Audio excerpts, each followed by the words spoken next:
Hello and welcome back, and today I'll be talking my top 5 Sonic the Hedgehog zones from the Sega Mega Drive Trilogy, or Genesis if you're American or Canadian, keeping you included. So I'll give you an honourable mention first. My honourable mention is Starlight Zone from Sonic the Hedgehog 1, and that is because in these games, I don't know if this is a standard terminology, and you get it in recent games as well as retro ones, but I've always seen that there are games that halfway through or near the end, they kind of give you a level or a zone or a part of the game that's easy, has lovely music, great atmosphere, and the environment just looks good. And in Sonic the Hedgehog 2, that was Hilltop Zone. In, say, Streets of Rage, the first one, level 7, with the elevator outside. It's got good music. You can throw the enemies off the side of the elevator, and there's no boss because you've got a massive boss rush in level 8.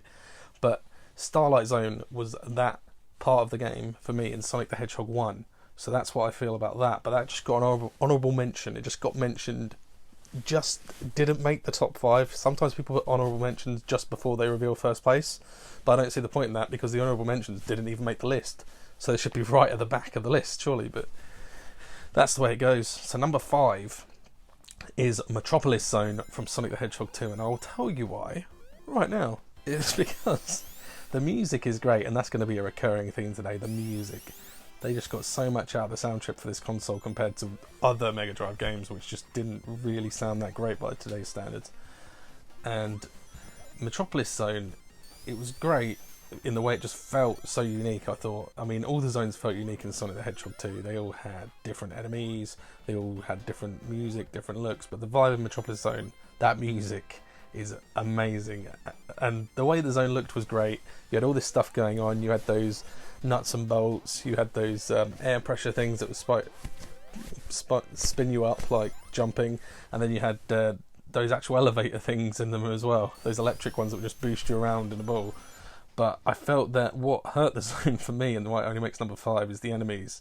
And while I like those crabs that punched out at you, and they seem like an evolution of what was in Green Hill Zone in the first game, I just thought that those mantis enemies were just awful.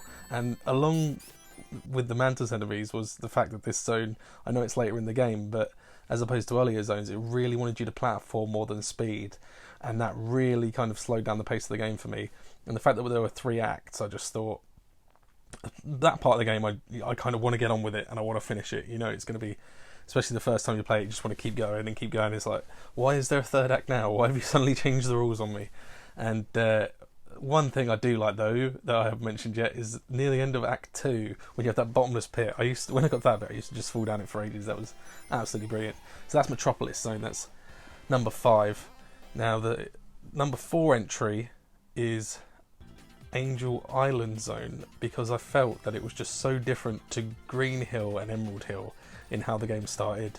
I like the music, again, I like the party vibe that's going on, the tropicalness of it, because it just takes place straight after the opening cutscene, straight after Sonic the Hedgehog 2, get to Angel Island, and then Knuckles, as powerful as he is, just uppercuts the Chaos Emeralds out of Supersonic. Take that as you will. And then you just have, it feels like a welcome home party, welcome to Sonic 3 from Sonic 2.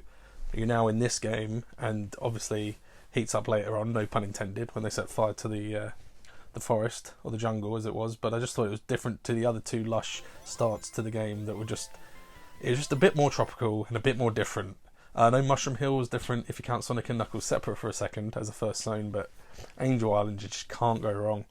And so number 3, we're getting the top 3 now. And number 3, it's funny because it's another zone on this list that makes you platform instead of using sonic speed, and it really, really does that. I don't think there's a place in this zone where you can really run for very long, and that is Labyrinth Zone. And I know a lot of people won't like that because the first time they played Sonic the Hedgehog when they were young, this was the most anxiety inducing level that they'd had so far, with the underwater, introducing the water, introducing the fact you could drown, introducing that music and that 5-second countdown, because Sonic was going to die if you didn't get any air or if you didn't get out of the water. But I just love the colours in this zone. I love the way it just feels like he's suddenly underground in a labyrinth, in a cave. And the boss was interesting because you didn't actually have to kill it, you just had to survive. You could try and attack him with the 8 hits, but you didn't have to, you just had to survive. The water was rising and you had to get out to the end. But Labyrinth next is number 3, which is kind of ironic because as I say, it's more platforming than speed, but it's not annoying platforming like Metropolis. So I would probably say that Labyrinth, and I am saying Labyrinth, is number 3 on my list of zones. I love the music as well. I don't know if it's on the internet anymore. Somewhere ages ago, I think I've got it somewhere, but someone remixed that Labyrinth theme with Michael Jackson's Black and White, and it was amazing how it fit. It was just absolutely amazing. Didn't edit the song in any way, just put them together. And yeah, you can find that somewhere on YouTube, I'm assuming. But number two is probably the most iconic one on this list, and most people's favourites, I reckon, as well. It's always remembered lovingly by a lot of people who played Sonic the Hedgehog. It's been reused in games like Sonic Legends and Sonic Mania, and the music, again, is insanely brilliant. It has a great sense of speed. It is Chemical Plant Zone from Sonic the Hedgehog 2. And when you first get there, and you've got this like machinery, and there's steel and metal everywhere, and you've got that kind of like industrial yellow and blue, because you can't actually have actual environmental hills in a factory sort of setting, so it's like metallic instead and artificial. But there's so much speed there, and you don't assume it. And you've got these speed barriers that just speed you up even more. And that's absolutely insane. Again, it's a water level, and again you have that anxiety, especially not too far before the boss on the second act. You've got a bit where you've got to climb from side to side and up, and you can drown on that on your first go if you don't exactly know what you're doing or do it quick enough. But I think Chemical Plant Zone, a lot of people will be happy it's on the list, and it is iconic. It is absolutely iconic.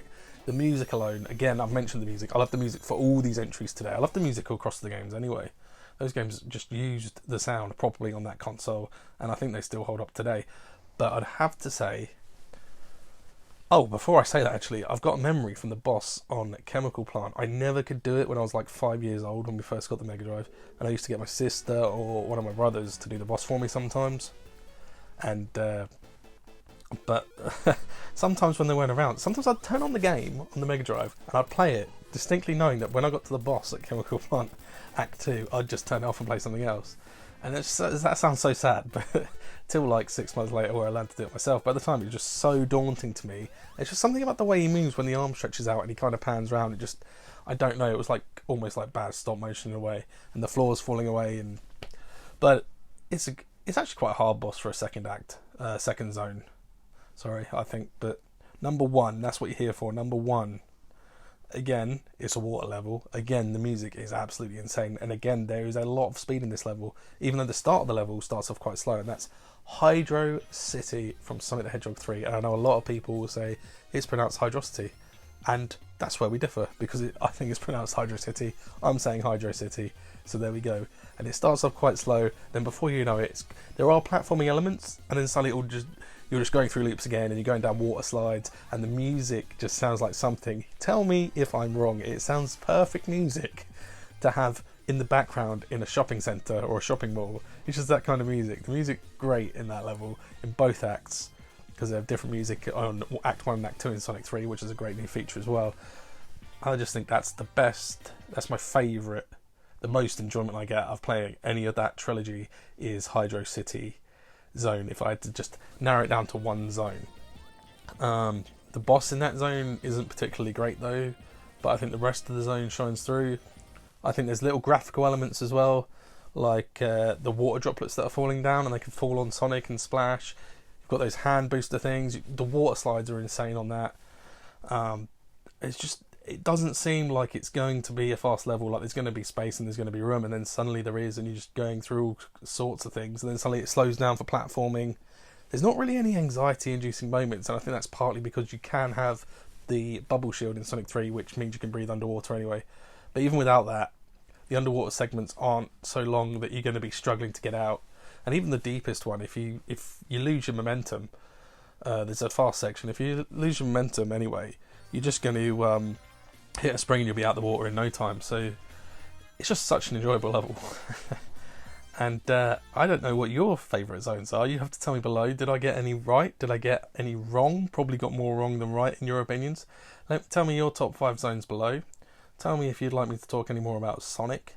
I will have to go back to more PS1 games, but since I showed the hidden gems, someone's asked if I can show more PS1, and I've kind of thought to myself I could do the unhidden gems. I've got other games that I don't think are hidden, but they're gems, but we'll see. But thank you for watching. If you liked it, like. If you want to subscribe, subscribe. And if you know anyone else who likes video games, tell them so we can have this discussion. But that has been my top 5, well 6 if you count the honourable mention, Sonic the Hedgehog zones for the original Mega Drive / Genesis era trilogy of games.